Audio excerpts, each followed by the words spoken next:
FIR पहले ही दर्ज की जा चुकी है और इसी बीच क्राइम ब्रांच ने 2 समन अल फलाह यूनिवर्सिटी के चेयरमैन को भेजे हैं।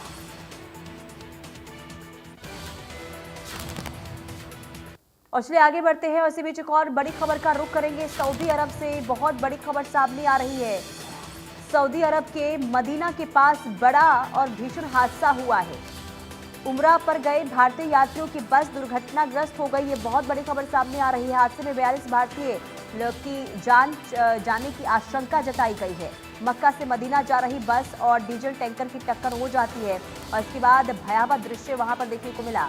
बस में सवार सभी तीर्थ यात्री हैदराबाद के बताए जा रहे हैं। ये सूत्रों के हवाले से जानकारी सामने आ रही है। हालांकि हादसे की वजह अभी सामने नहीं आई कि हादसा आखिर हुआ कैसे, आखिर मुख्य वजह इस हादसे की क्या थी।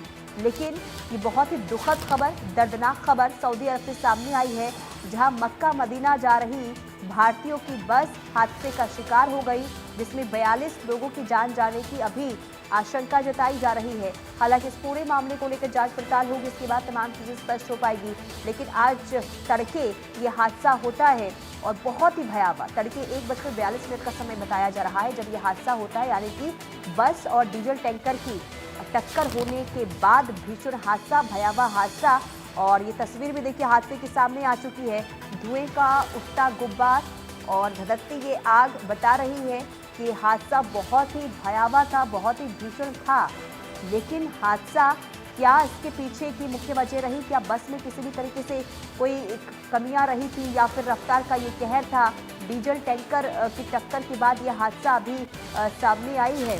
ऐसे में तमाम ऐसे पहलू जिससे खंगालने में देखिए अभी वक्त लगेगा और इसके बाद तमाम चीज़ें स्पष्ट हो पाएगी। लेकिन ये दृश्य आपको दिखा रहे हैं, ये भीषण हादसे के बाद का ये मंजर, बस और डीजल टैंकर की टक्कर के बाद धधकती ये आग बताने के लिए काफ़ी है कि बेहद ही दर्दनाक और भयावह हादसा हुआ है। मक्का मदीना ये बस जा रही थी उमरा के लिए। भारतीय वंशी जो है वो बस में सवार थे, उमरा के लिए बस जा रही थी और इसी दौरान ये बस हादसे का शिकार हो जाती है। हालांकि अब इस पूरे मामले को लेकर भारत भी नज़र बनाए हुए है, क्योंकि जो भारतीय जिनके परिवार इस बस में सवार थे वो लगातार अब मदद की गुहार लगा रहे हैं सरकार से। देखना यही होगा कि कैसे इस पूरे मामले को लेकर पीड़ित परिवारों तक मदद पहुंचती है। लेकिन ये हादसा बहुत ही डरा देने वाली सामने आई है। बस में सवार सभी के सभी जो भारतीय थे वो अभी हैदराबाद के बताए जा रहे हैं।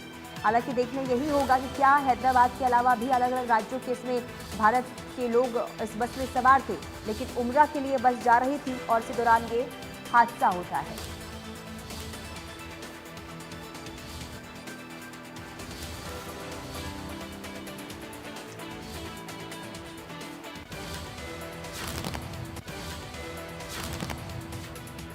और चलिए आगे बढ़ते हैं। इसी बीच एक और बड़ी खबर का रुख करेंगे। एक और बड़ी खबर सामने आ रही है।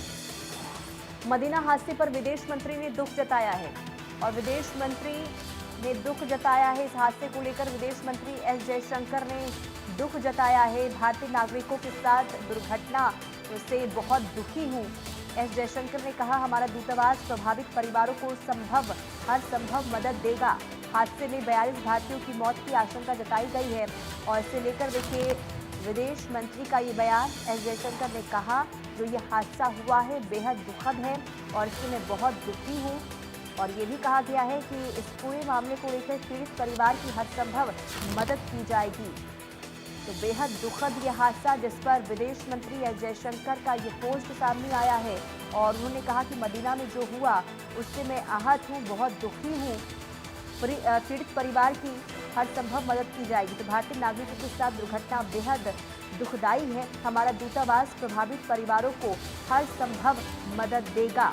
ये विदेश मंत्री की तरफ से पोस्ट किया गया और उन्होंने कहा कि तमाम तरीके से देखिए मदद पीड़ित परिवारों को पहुंचाई जाएगी, लेकिन इस हादसे से मैं बहुत ही दुखी हूँ। तो विदेश मंत्री एस जयशंकर ने दुख जताया है इस पूरे हादसे को लेकर और इनका ये पोस्ट सामने आया है। उन्होंने कहा कि भारतीय नागरिकों के साथ दुर्घटना से बेहद ही दुखी हूँ। तो बहुत ही दर्दनाक हादसा मक्का मदीना में और हादसे का शिकार बस हो गई है, जिसमें 42 भारतीय बताए जा रहे हैं जिनकी मौत की आशंका अभी जताई गई है। तो मदीना हादसे पर विदेश मंत्री